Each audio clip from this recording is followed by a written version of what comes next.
Hi, hello again, and if you're new here, then welcome to my channel. I was reading an interesting article, so now we have this video. And the article was about the sense of humor Polish people developed during, well, times that are not so long ago. Maybe you already know what times we're gonna talk about. It's about the times when there was communism in Poland. And it was just 2 years after World War II ended. Um, from war, Polish people went to being a communist nation. And it was set until 1989. So quite a while, but still not that long.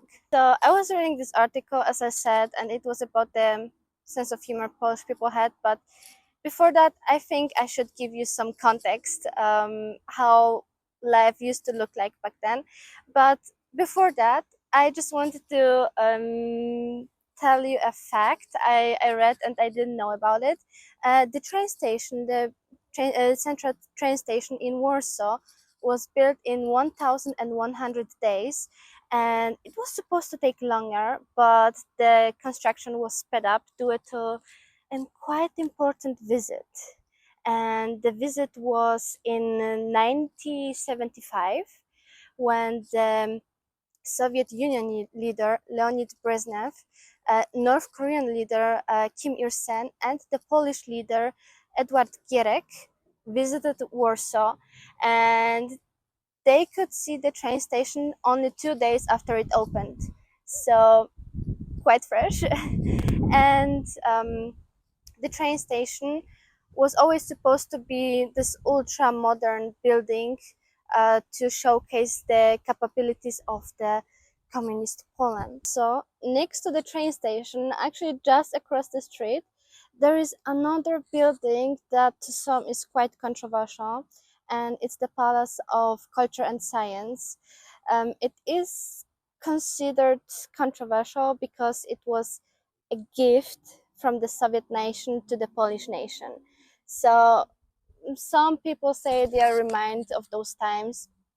I don't know. I never heard anyone saying anything bad about this building, and of course, if we don't consider the history behind it, I think it's actually quite a pretty building. I think it stands out.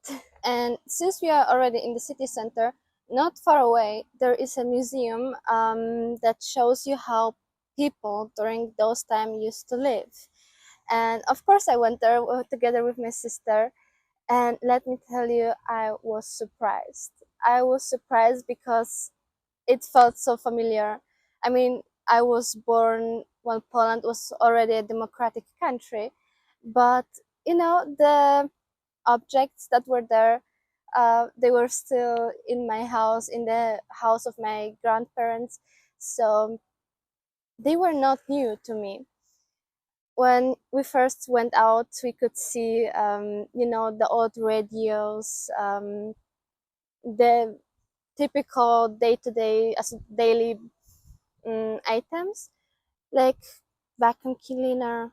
I can remember my grandmother had this. I will show you which one, just in a different color. So, nothing new. And the most thing I was surprised about was the replica of this apartment, like the typical apartment, and how it looked like back then. And I walked in, and I'm like, is this the apartment of my grandmother? Because there were so many things that were just the same. Of course, today her apartment looks much more modern, but I can still remember as a kid, it used to look so similar. And I wasn't the only one that had such thoughts. The other visitors were walking around and they were saying, "Oh, my aunt used to have this, my uncle used to have that, we have this in our house." So, as I said, those times are not so long ago. Many people can remember them. My parents can. So I'm sure if my parents would come there, they would be like, "Yeah, that's how it was." But now I wanted to talk about the most bizarre thing to me that was happening back then. In the mid 70s, the Polish economy was crumbling due to food shortage.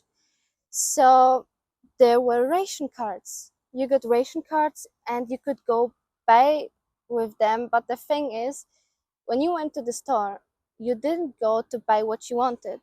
You went there and you had to see what's there, because so it was empty oftentimes. I asked my grandmother, and the items that were usually there was vinegar, mustard, and salt. But besides that, buying ham, flour, chocolate, fruits, it was not how it looks like today. Because today, if I want, let's say, an avocado toast, I go to the store, I buy an avocado, I buy whole grain bread, and if I feel fancy, I would also buy a mango smoothie. I don't know, but it was impossible back then. So people had ration cards. They had to wait in those long lines, and were never sure what they will be able to buy. So sucks. Also, from what I have learned, um, there were some good things, because people, like, usually people had jobs. There was no problem with being unemployed, as far as I've heard. um, they had jobs, they had place to live, and they could go on vacation. Oftentimes the workplaces, they would organize the vacation, and of course you people didn't go to Egypt or Greece, but still they knew they will be able to afford vacation with their family, for example, at the Polish Sea. So I think it is still nice to have a family vacation. But also, from what I have heard, the health system was not as bad. My grandma said when she went to a doctor, she didn't have to wait so long as she needs to wait today. So there were also some good things, but of course, the times were very challenging. And talking about challenging times, people were right after the war. Then there was communism in Poland, and let me tell you, the government was no fun. Really, you could go to jail for making jokes about the government or criticizing it.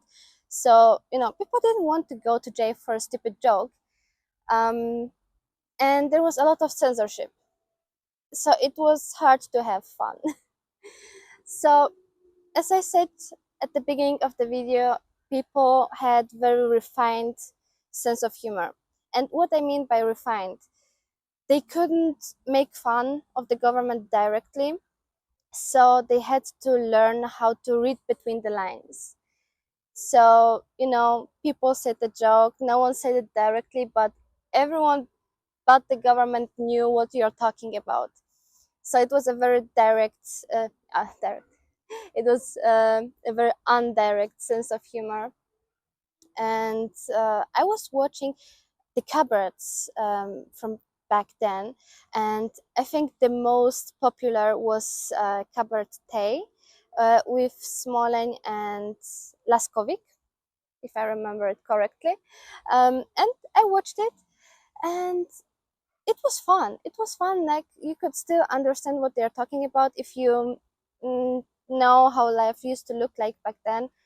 You know what they're talking about. So it was very interesting, and I read a lot about the sense of humor Polish people had back then. I was also reading the satires that were there in the museum, and I must say, you can do a lot without saying anything being direct. So props to them for developing it. So that would be it for today. Another short video. I think that's best for the beginning. And thank you for joining me. And if you would like to stay with me, please like and subscribe, and see you next time.